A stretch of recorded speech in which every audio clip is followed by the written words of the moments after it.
Writing code to track 3 pieces of information is easy. You assign 3 separate variables, item 1, item 2, item 3. But to track 3,000 items, you would have to write and uniquely name a new variable for every single entry. When real-world information scales rapidly, like a sudden influx of 1,000 users on a website, that rigid one-to-one system collapses.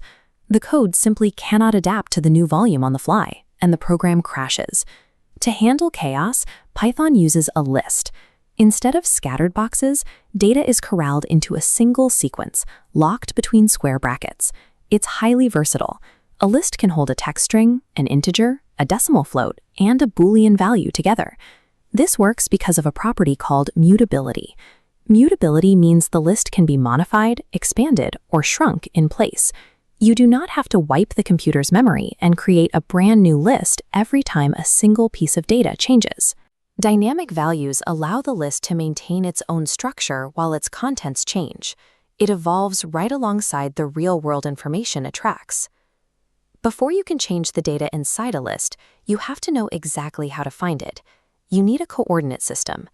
In Python, this is indexing. You might assume we start at 1, but Python actually starts at 0, moving forward to the end. For shortcuts, Python provides negative indexing. Counting backward, index negative line instantly gives the final item. To extract an entire segment, you define a specific start and stop coordinate. This is slicing. Python copies that exact section and creates a separate list. The original sequence remains untouched. Mastering this coordinate grid ensures that when you start moving and deleting data, you target the exact right information. Let's put that control to work. Imagine a teacher taking a live attendance roll. Students are walking through the door, and the list needs to update in real time.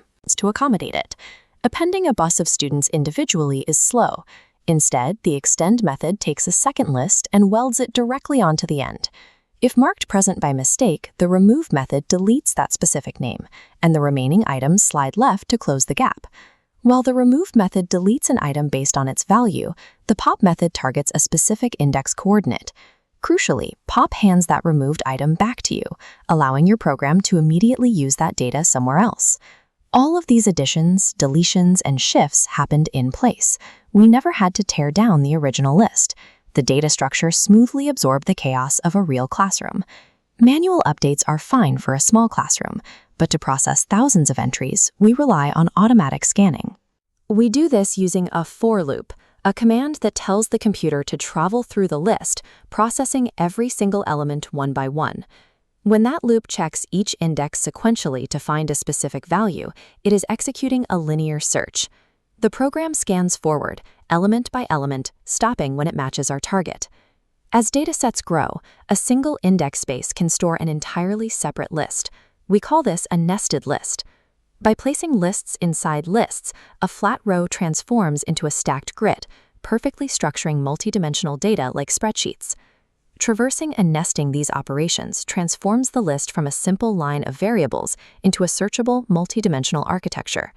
That architecture drives the software you use every day. Clicking Add to Cart on an e-commerce website simply appends an item to a list. Refreshing a social media feed, deleting an old email, or filtering search results.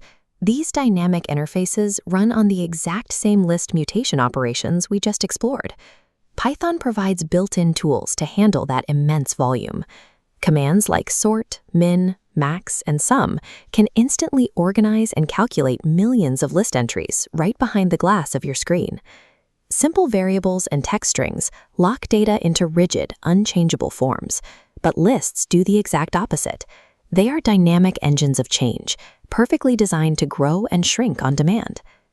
Mastering the Python list is about understanding mutability. It is the core mechanism that allows developers to control the flow of living data across modern software.